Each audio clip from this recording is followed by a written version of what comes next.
As we're getting started, are there any particular questions thus far? Is it just the polarity? Or the bifurcation, I would call it, when the behind you, when it goes into the torus, here you have lined up a negative and a positive, like a series of strands. Are there more strands or different flavors around it? Infinite number. Artist's conception of the slice. Just to create some understanding of the model. Any other questions? How are you doing? All in? Not new information. In one. Can't wait here to see which one. Let's go further. We're going to derive polarity therapy from organization of energy in the body. This will be intriguing.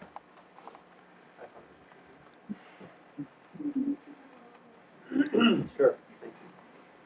We're going to derive polarity therapy from the organization of the body. Energy organizes. Dr. Stone used to say, God geometrizes. And I added, and energy organizes. I like that poem. So as energy is organizing, it's creating shape. And in that shape, there's meaning, there's significance, there's consequence, there's understanding. So we're going to use the organization of energy in the body as a way in to understand healing. He said when this whole pattern's created,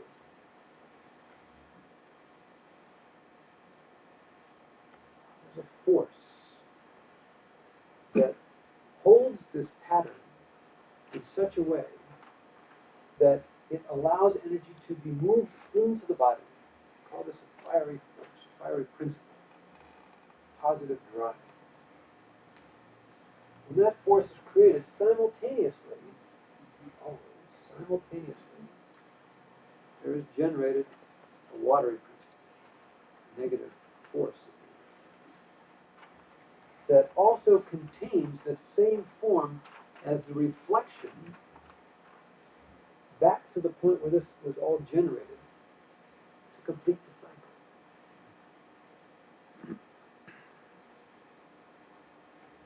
Information, as these energies or forces are in balance, information can move into the eye center and move straight down the spine unimpeded. I've never met anyone like that. And the respiratory diaphragm is neutral. This isn't where it goes. Carried away. Just sort of change the structure of the body.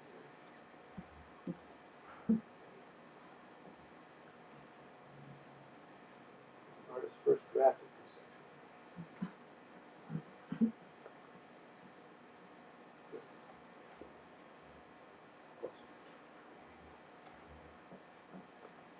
Dr. Stone called the diaphragm a neutral fixed stabilizer of bodily function. It's ideal when it's neutral. Spend the whole day on this. By the way, when I teach, I have to tell you up front my intent. Just put you in a case.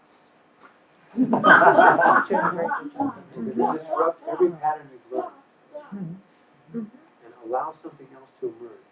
It's called an understanding. Now, at least I'm a fun. Yeah, really good, but I'm a fun. Now, what we have is a pattern: eye center, ether, air, fire, water, and earth.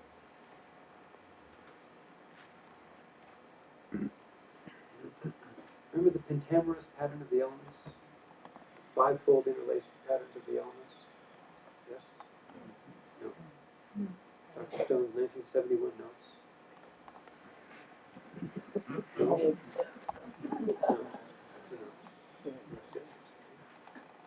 When Dr. Stone first presented his 71 notes,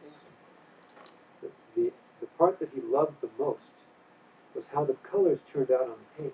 On the print. It was exquisite. He was so enamored by how the colors turned out.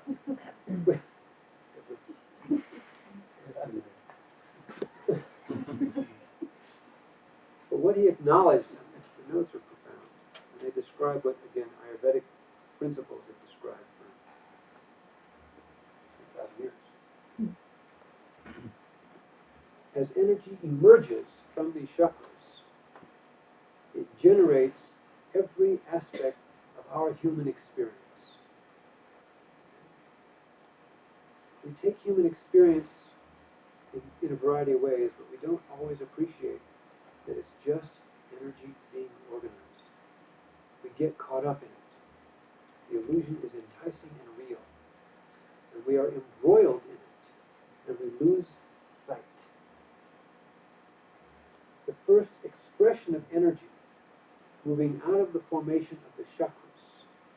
Okay, remember, when the chakras are created, what are first manifest or experienced in the body are the passions, right? Pride, greed, anger, lust, and attachment. Simultaneous with those, however, are the harmonics of what are called the 5 virtues: detachment, continence, forgiveness, contentment, humility. You have the resonances of them, or the harmonics of them at this level. To truly experience an exquisitely high state, we aspire to it. The first expression of energy out of these chakras, moving away from, for example, an involutionary wave, this descending wave, moving away from the passions, or emotions. Emotion, ex movere, to move out of. It's the first expression of humanness as the energies move out of the chakras and create the electromagnetic domain. The next expression, as air is the dominant element in principle, that organization is predominantly associated with movement, motion. Coarse motion, postural motion, micromotion, fascial motion, craniosacral motion, subtle motion. As fire is the dominant step-down arena, and the attention's focused through the fire principle, our experience is what I call the subconscious physiologic drives, those impulses that move us that we don't give much attention to, typically, about how and why, like hunger and thirst, as examples, or the need to rest, or play, or sex, or to keep the body fit, as examples. There's reasons behind why we do what we do the way we do it. And it's all organization of energy expressing itself as our life. As water is expressed, what are manifest are the expellable fluids: sweat, blood, semen, urine, and tears. No. Blood, sweat, and sweat.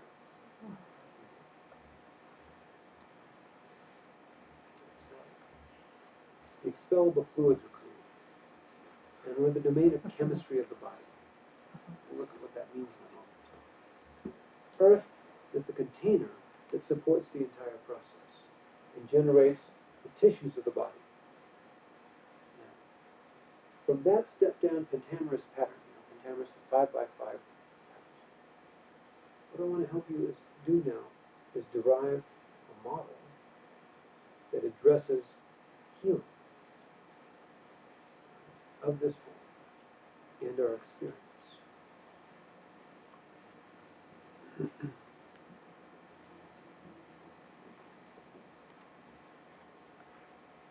is the model. Isn't it? Yeah, great.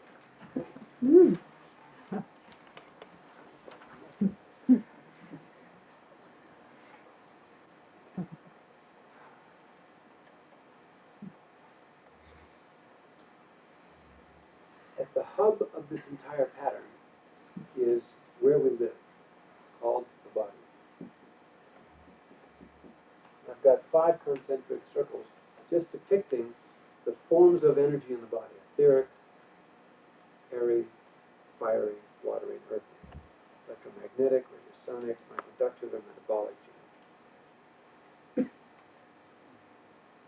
Now, along that substrate, in the body, we have aspects of our life that profoundly affect the body. That which has the greatest or most global effect is out here. The organization of the psyche.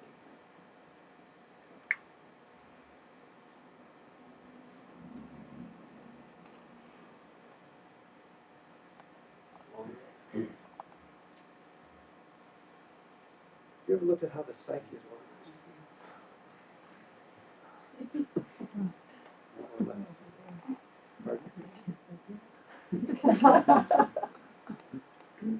Ripples throughout somehow.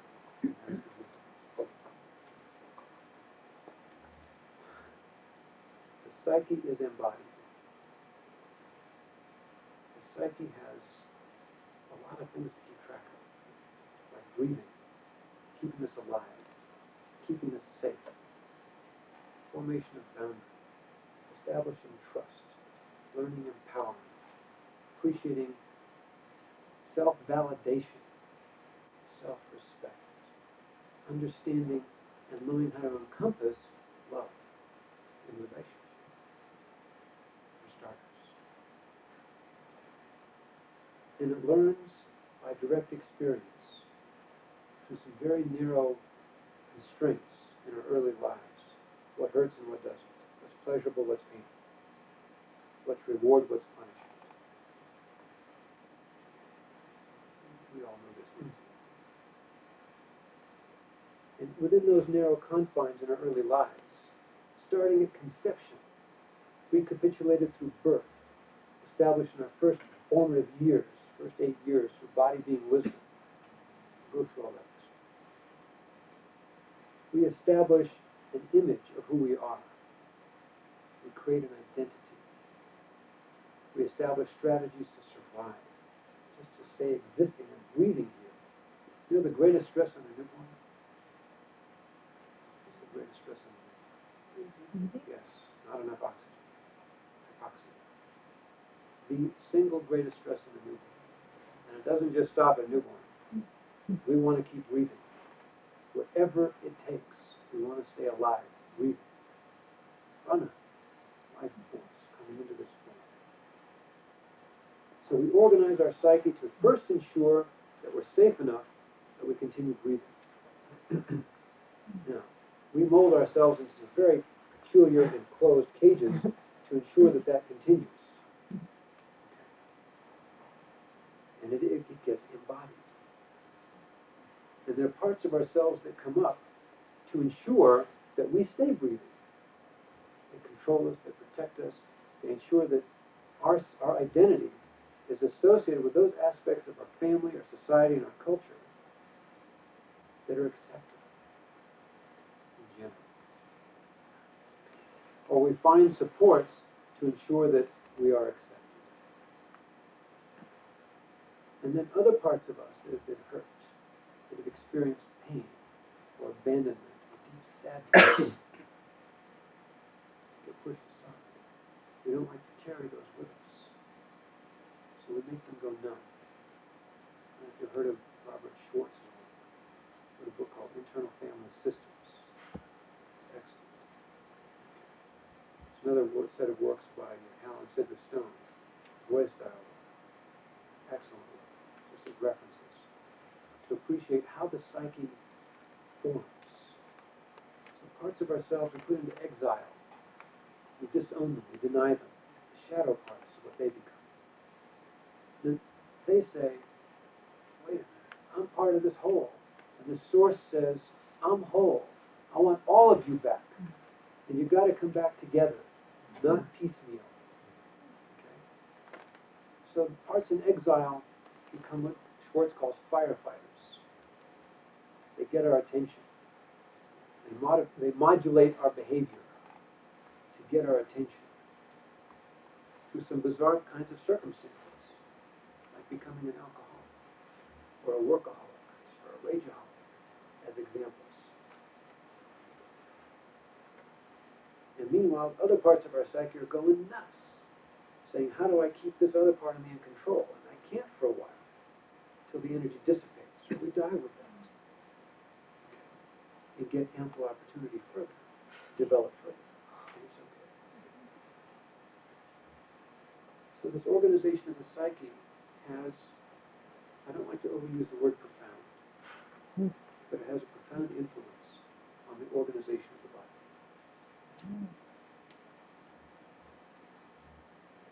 And it sets up the lenses that we look through and the charge distribution that organizes the body. You ever worn red glasses? You walked into a room with red walls and a red floor, with red balls and red chairs and red blocks in the way. Guess what you're going to hit and trip over? Everything. Everything. It all blends in with the way you're looking. You can't see what's of the same color that you're looking through. Now, if you're focused through here, these lenses remind me analogously of centrifuging mud. You ever had the pleasure of centrifuging mud? Physical domain is primarily water. You look at the whole cosmology, we'll see how that works. Mud, water and earth. You put mud in a test tube, and you stick it in a centrifuge, and you spin it around. What are you going to get? Pardon? It says water. All the rocks go to the bottom, right? Then the real heavy stuff, the gunk stuff's on top of that, and the lighter gunk's on top of that, and the lightest dirt's on top of that, and then you get pure water. You get air. Don't forget the air. As one mystic said, the best way to get out of all this is to evaporate. I appreciate it.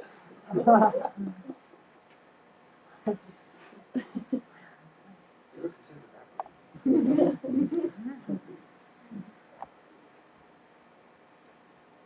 So we look through these lenses, and we don't see the part of ourself that we're looking through when we're embroiled in the drama of our experience here, as energies moving out of these centers, through the emotions, the movements, the drives, and the body. So, as we do that, we organize deeper into this domain, into the domain of emotion. You know, Candace Pert's work, National Institutes of Health, does in Maryland. She'll likely get a Nobel Prize for this work. In fact, she will, I'm sure. The whole world knows it and studies her work. She rightly deserves it. She has done the primary pioneering work on neurotransmitters or neuropeptides. You ever heard these things? Mm-hmm. Okay. A brief aside. When you read literature in the different sciences that pertain to the body as a whole, you find them each focused narrowly in their field, and they derive their own language for their fields. And now because they may be looking at the same thing, but they don't know it because they've got a different name for it, when you start looking at all of it and you're saying, they're talking about the same things. Talk about neuropeptides as communication substances from the nervous system. But they also find it from the endocrine system and from the immune system. And it happens to be found in every tissue of your body, every organ of your systems. They contain emotional content. You have neuropeptides that mediate sadness and happiness, and joy and anger. They mediate emotional content or experience. Now, I've got an outie. Some inflamed, an itis, something in Latin or Greek itis. Okay? An elbowitis, a liveritis, a kidneyitis, heart sackitis. And then you can learn Latin and Greek and make it sound legitimate. Medical. In that itis area, that inflamed area, on fire. Inflammatory response called a resistive phase of energy. Do that later. In that inflamed area, blood is brought to that area, flooded to that area. Tissue fluid seeps out, called lymph. Area gets swollen, engorged, red, hot, and uncomfortable, because it distends the tissue. Nervous system's got these chemotactic agents that are firing away and causing pain, in addition to the distension of the connective tissue causing pain.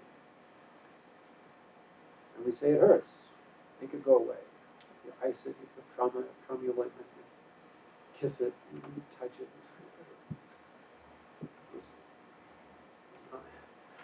As an osteopath, I've had a person come into his office with a spider bite. Didn't know what to do, so he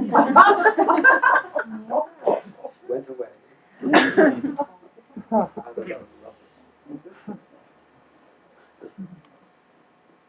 I get to put a Band-Aid on it after that. My 8-year-old daughter would agree with that. So in this inflamed area that's painful, there's a deluge of information.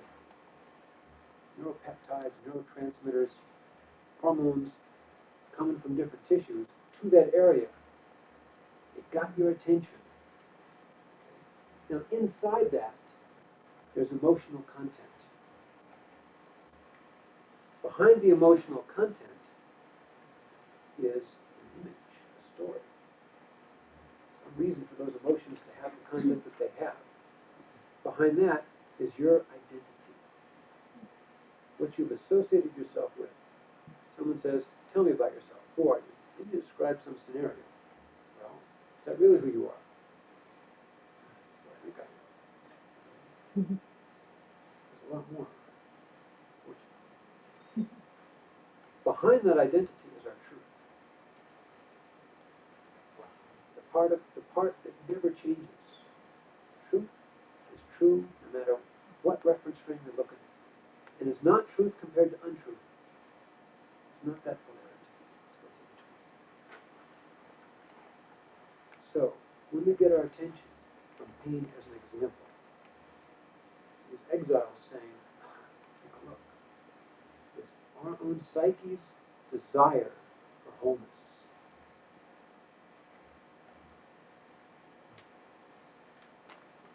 Let's go further.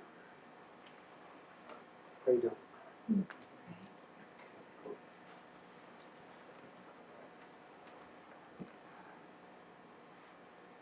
Dear brothers.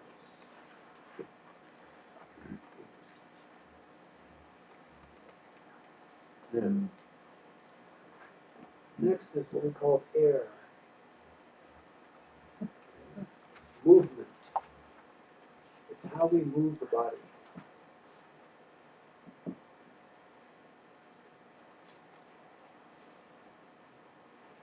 How do you move your body? What's the significance of the movement of your body?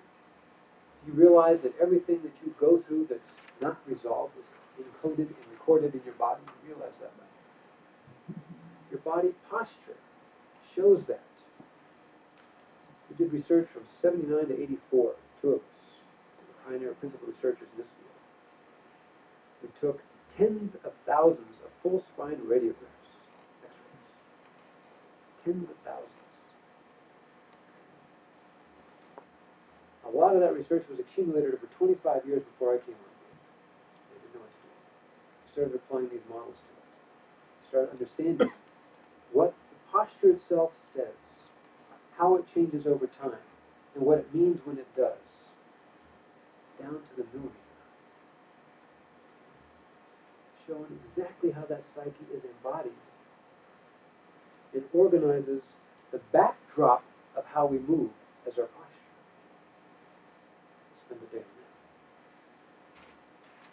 by the way, the different days I'm going to spend are just ways in. Once in, then we're going to learn how to dance. I have different steps that I'm going to teach. Right? These are just ways in. That's all they are. Appreciate them as that. One way in is going to be through movement. And how does that movement occur subtly in the body? You know, craniosacral work. Those subtle motions transmitted throughout the whole fascial system of the body. You realize 15 years ago they didn't know there was a fascial system? It's awesome. I slept with Grey's Anatomy. It's hard work. I taught vivisection. And when I taught that, there was no such thing as a fascial system. After that, you know there are two kinds of nervous systems. You have an AC and DC nervous system. You know Robert O. Becker's work?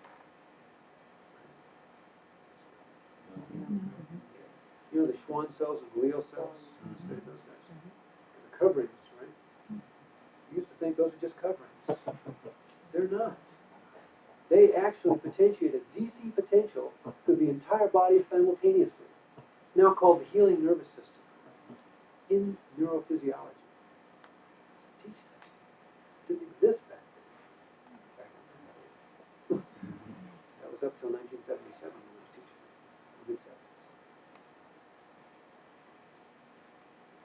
Are you representing air with the triangle or Just that one side. We'll put the whole pattern.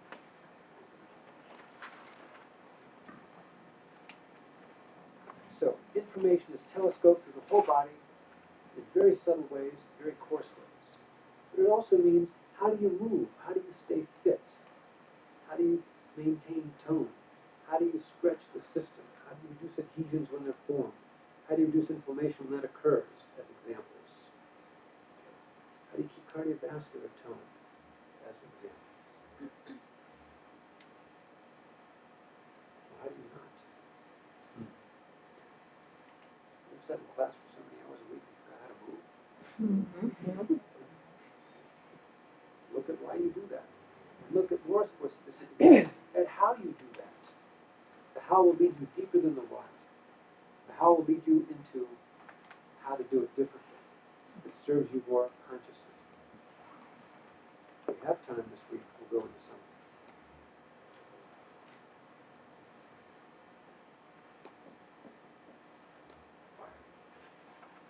We call these the subconscious physiologic drives.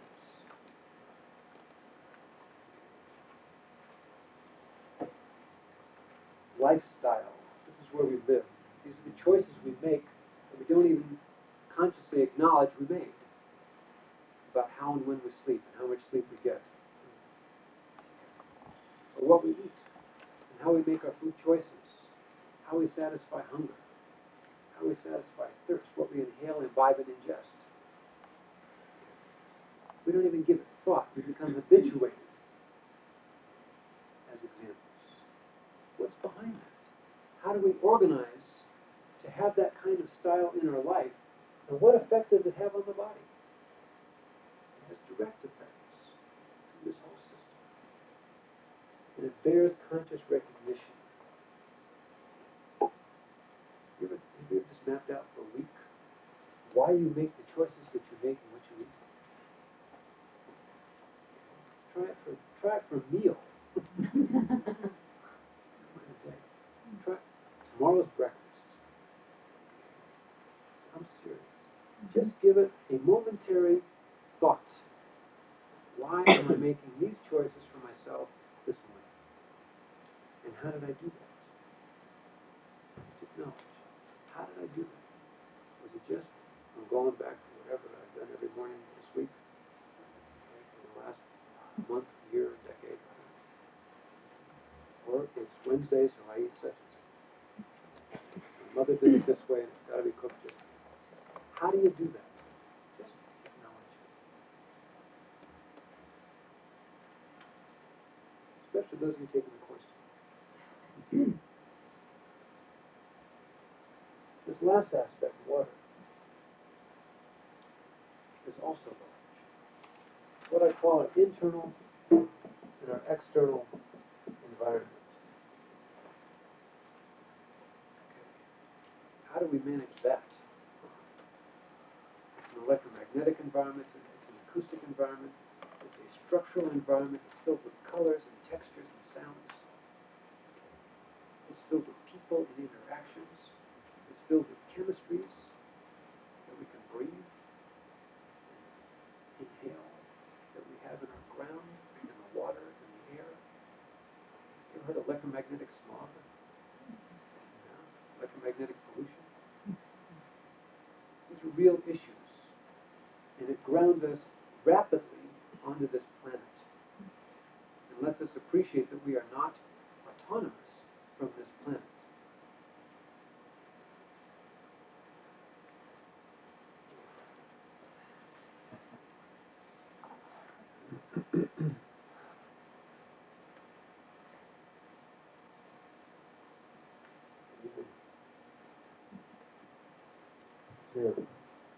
So the choices we make about how we live, where we live, in our physical domain, again, have a profound impact on the body. Obviously. Now,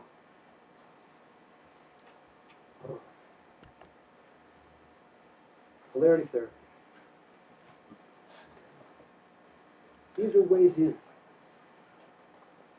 Can you imagine creating a therapeutic system? I don't like the word therapeutic, right? That may be heresy. But a system that supports what I call wellness. Developing a greater and greater sense of who we are consciously, for starters. How do we develop a system that supports that nurtures that underscores that? You know the wellness model? Yes, no? Yes. Great.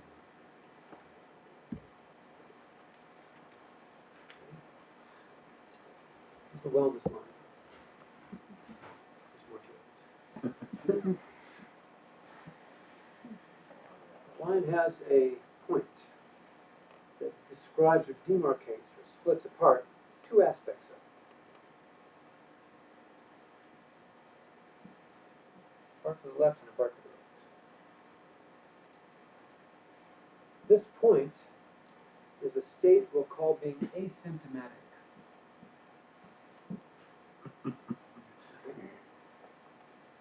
And someone who knows you say, "How are you?" What do you say? Most people will say, "Fine." What is an acronym? If you say you're healthy, what does that mean typically, being healthy? No symptoms, no pain, no disease. Okay, therefore I'm fine. Still breathing. Yeah. Okay. No symptoms. As we shift away from that state, what's the first thing typically we experience? Oral. They're called signs. Signs is something someone else can tell about you that you can't tell about yourself. Ever had that experience? Then you get to know yourself that you're not feeling right. It's called symptoms. What happens if you let them just keep progressing? You die. Some kind of disease, some illness, some state we call not ease. That's contrasted with ease. You ever had that as a focus when you do a session with someone? Creating ease? If it keeps on going, it has a limit. It's called death. Okay? Try to secede from the living. This is the allopathic arena. It's what I call the masculine side of this pattern. It's that outward wave dealing with health or healing. It doesn't deal with healing at all or health at all. It deals with curing.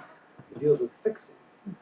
taking charge of, taking responsibility for someone else or something else. Dr. Stone described two typical qualities. One is force, one is quantity.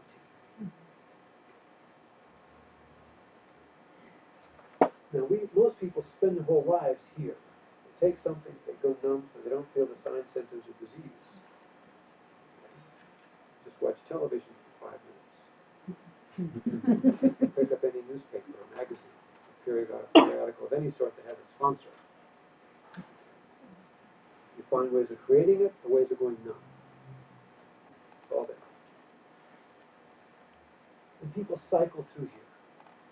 There is another option. Right? We call it wellness. Wellness starts with what?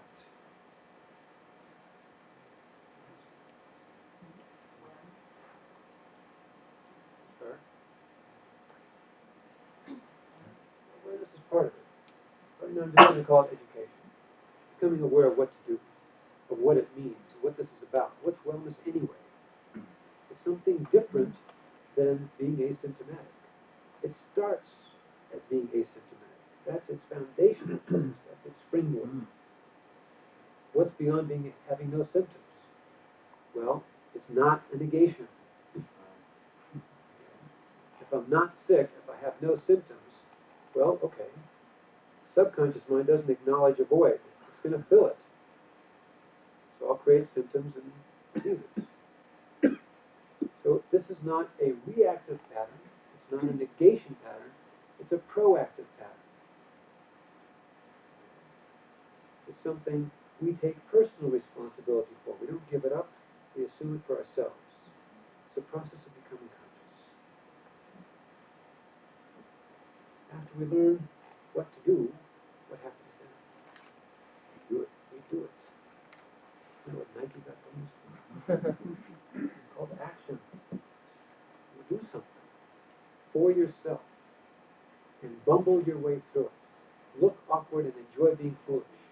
Okay? I mean that in all seriousness. For earnest. And what begins to develop?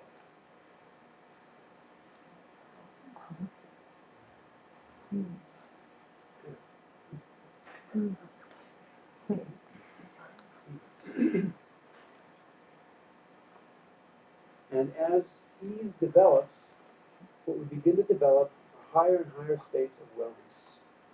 It has a limit, undefined, infinite.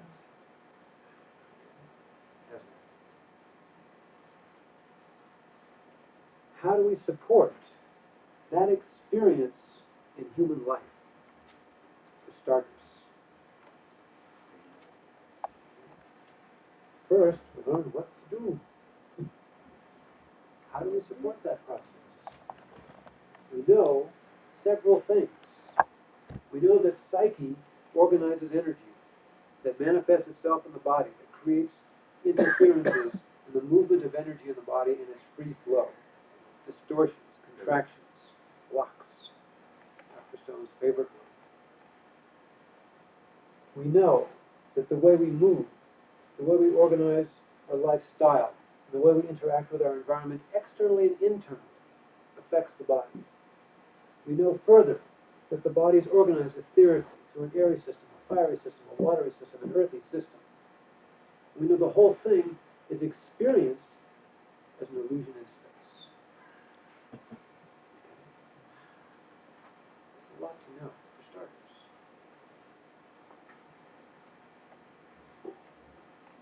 So there are many routes in to support this wellness process.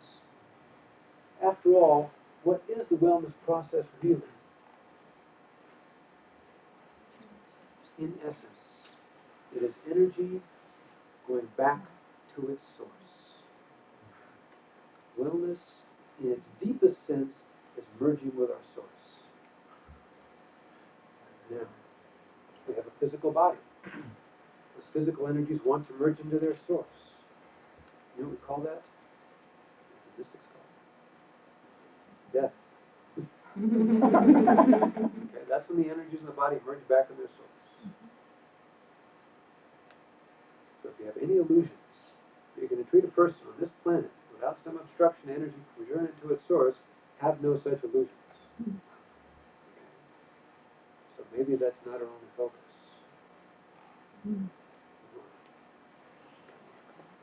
Maybe it's help a person become more conscious of who they are and where they're going, and support that process. Yeah. Have you ever noticed you can't teach anyone more than you know yourself? It's a relationship. You and your client. It's a co-evolutionary process. Okay. Talk about that later. So, if you're moving, you can carry people or direct them in the direction you're going, and no further.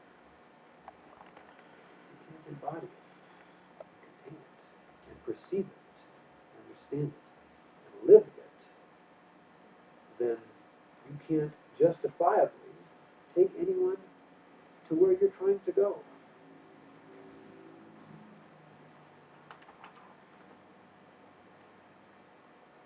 So, many ways in. How do you deal with movement of energy in the body? The body structures organization.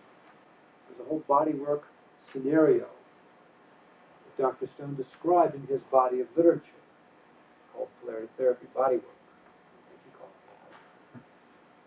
It's been a long time since I've read the books. So I don't remember the exact terms. That also may be better said, I don't know. And I read them live. Did you call it Polarity Therapy Bodywork? We created all kinds of terminology out of all that. At any rate, it's a way in through the body, through touch. Touch is an airy phenomenon. You resonate with movements of the body, subtly, coarsely, everything in between. You deal with what we eat, with our physical environment. You deal with how we make choices, but how we live our life through our daily activities. You deal also with emotion, the charges on thoughts, and how they themselves are embodied. And you deal always with how that organization of the psyche is embodied. So any route you take in a therapeutic context, if you will, or in the context of supporting wellness, has one primary intent: supporting energy to move back toward its source, where it becomes conscious of who and what it is. So we said, in the body, energies of the body merge back in their source of death. Ultimately, energies of the mind. Wow. That's a whole nother, there's several quantum loops, a whole nother perception of experience of life. Mystics describe that, and Dr. Stone in his literature alluded to that and described some of that. The mind has its own home.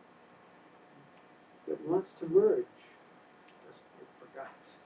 A long time. I love the way one mystic described how long we've been here in this process. This analogy works for me. You take a granite mountain, a mile high, a mile wide, and a mile deep. A big mountain. Bigger than ours. And once every 100 years, a dove with a silk scarf in its beak flies over the top of that mountain. Just grazes the top of the mountain. Once a century, once every 100 years. The amount of time it takes to reduce that entire mountain to sand. That's how long we've been at this. I get tired of it. We've been at this an awful long time. And we have an immense wisdom inside each of us that knows what this is about. And I know that there's a part of you that's attracted to this work, or this kind of terminology, from that view. Let it take you deeper.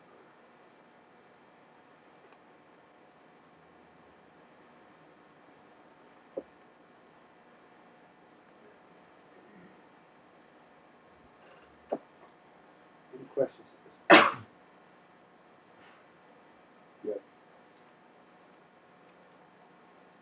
This model of wellness seems to be a scale, and I was curious about how far that analogy can be taken, especially since you don't seem to have the direct balance between things like signs being perceptible to others. Education, for example, is not perceptible to others. There's a lot more to this. This is how I start the seminar. I'll begin to move. Yeah. Briefly.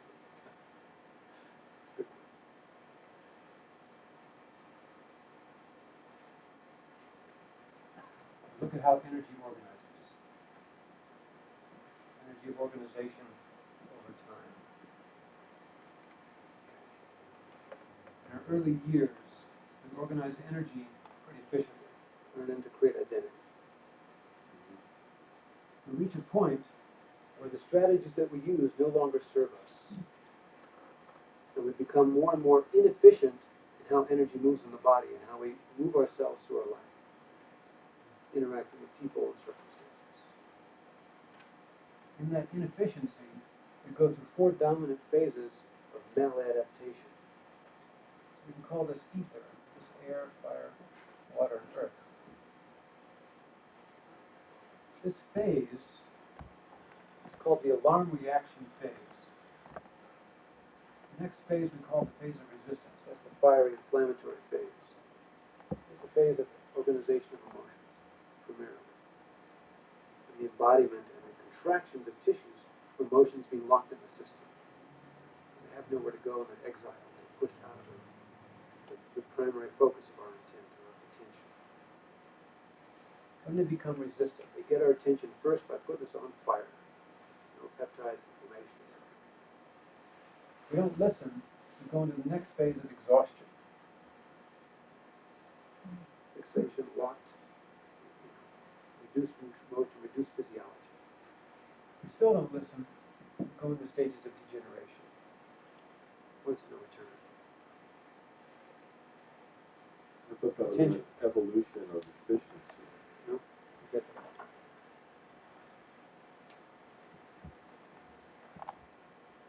Involutionary process. Most people that I see clinically are in the exhausted stress pattern, exhausted range. You can't heal by going backward in time. Arrow of time is pretty direct. And that's not the only direction available to us. Something else gets created. It's called another way. We develop another sense of who we are, another identity. And we go through a process I call the healing process. And I never underestimate that process. It's reorganization of our identity, our psyche, and our organization of the body. That identity has a life. And we get signals early on if we learn how to listen to change. This is wellness. This has no limit. This is driven by our vision. Describe the symptom. Pardon? Could you describe the sign there? Here? No, not this one. A sign that we're reaching another area for growth. Oh, here? Yeah, right there. Things don't feel right. We get agitated. We get restless. It's not working anymore. What's wrong? You get these nondescript, subtle cues, the feathers, as opposed to the Mack trucks. That's wellness. The other aspect of the balance I was curious about is what balances death, and why is there a end point with explanation and mysticism on the left, but you imply infinity on the right. Continue. It does join. Yes. we're looking at just a slice. Okay, that's what I In figured. the side. Thank you.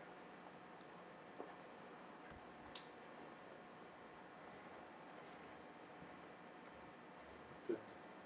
Thank you.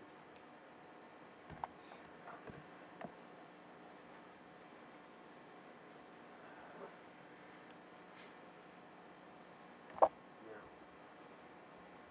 any questions?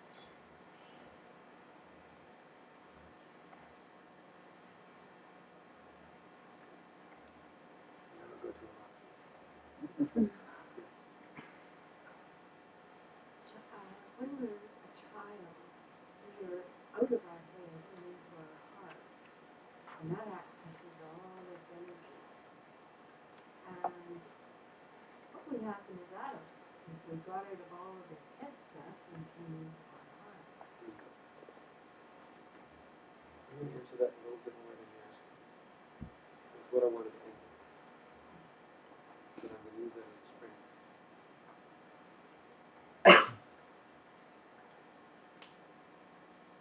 During child development, we access many levels of our being. In what's called body being wisdom years. We'll look at this model a bit if we have time this week. In the body being wisdom years, we access knowledge through sensation. And what we come to learn is formation of boundary and the creation of safety. What we learn about ourselves is that we belong here. Ideally, we learn we're in the right place at the right time. And we belong here. And we land. Most people never land. Most people never feel they belong here. And the psychological foods that would nourish the wisdom of knowing that weren't given in those early developmental years. Then there's another wisdom that emerges, emotional being wisdom. Emotional being wisdom, about 8 to 12, we learn, we gain knowledge through feeling. And the heart opens. And we are in awe. We experience magic. We experience mystery. What we learn is how to trust.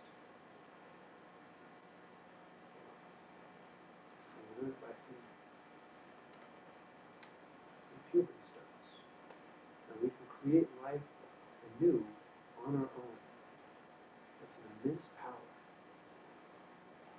Now we learn through assertion and probing of stating, this is who I am. And stating it with great fire and great emphasis, only to realize that's not who I am. But we learn empowerment. And if the other wisdoms are intact, we learn empowerment in a cooperative effort, not at the expense of. But that ends in confusion. And then the next emergence of reasoning being wisdom around the mid-teens. Typically in many cultures that's the time of rites of passage, punctuating those first redevelopments. Reasoning being wisdom, we learn by thinking. And now we learn through abstraction. And our perception of time and space and ourselves expands immensely. That ends when we fall in love. We can't contain it in those wisdoms. And we learn to be in love. And to become an adult, to be in relationship. All of that child development is a play to become the adult. To establish identity, to be in relationship. To an adult, that child play is cute. To the child, it's very serious business. And the responsible adult takes it seriously and nurtures and supports that process. Adult play for a mystic is very cute. We have a lot to learn about relationships.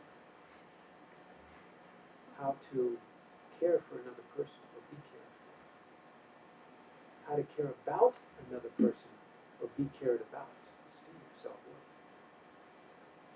How to be intimate and share how to cooperate to create an entity called a relationship, and how to let it thrive, flourish, and have its life. It's an intense struggle to learn about relationships, to be an adult. But that adult play creates in us the capacity to become a mystic. Now, to the creator, mystics, flight is cute. And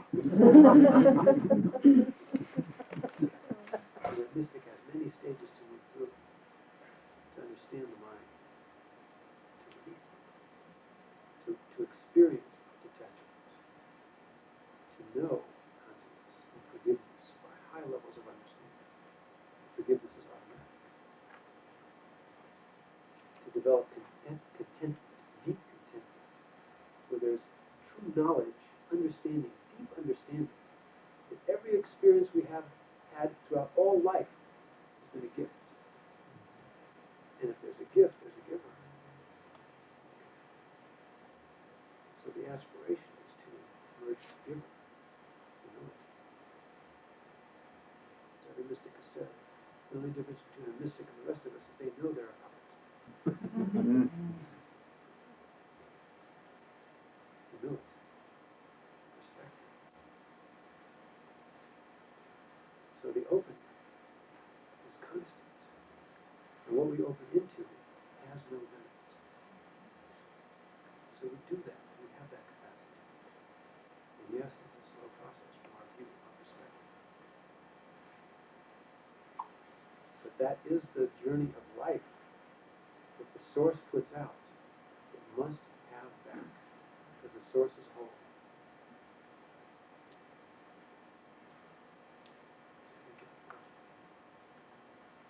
And it's 9 o'clock. All right. So, from the perspective of what is polarity therapy, it's a wide model. Polarity principle that Dr. Stone developed and wrote created a base, a substrate, for much deeper understanding. He didn't ever stop studying. And he didn't expect any of the students to ever stop studying either. The model keeps deepening, keeps developing.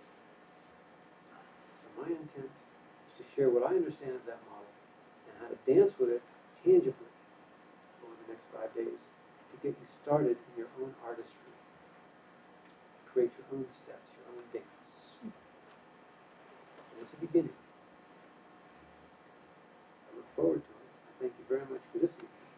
Have a good sleep. And those that I see tomorrow, I look forward to seeing at whatever time we start. 9 o'clock. Thank you. Thank you.